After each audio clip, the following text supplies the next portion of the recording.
सतयुग का इंसान 32 फीट ऊंचा था, तो फिर कलयुग के इंसान का क्या हाल होगा। गरुड़ पुराण और मनुस्मृति में चारों युगों के इंसान की लंबाई और उम्र का जो सच बताया गया है वो आपको हैरान कर देगा। पहला था सतयुग, जिसे सत्य का युग कहा जाता था। शास्त्रों के अनुसार इस समय इंसान की औसत लंबाई 32 फीट होती थी और उम्र 1,00,000 साल तक होती थी। इसी युग में भगवान ने 4 अवतार लिए, मत्स्य, कूर्म, वराह और नृसिंह। इसी समय समुद्र मंथन हुआ था और भगवान शिव ने सृष्टि बचाने के लिए विष पिया था। दूसरा आया त्रेता युग। यहाँ धर्म थोड़ा कम हुआ, इंसान की लंबाई घटकर 21 फीट रह गई और उम्र 10,000 साल हो गई। इस युग में भगवान ने वामन, परशुराम और श्री राम के रूप में अवतार लिया।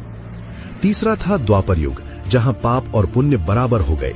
इंसान की लंबाई 11 फीट के आसपास रह गई और उम्र 1000 साल तक सिमट गई।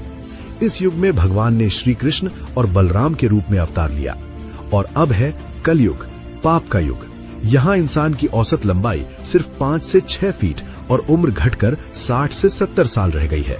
पुराणों में लिखा है कि कलयुग के अंत तक इंसान की उम्र सिर्फ 20 साल रह जाएगी और कद केवल 1 फीट का होगा।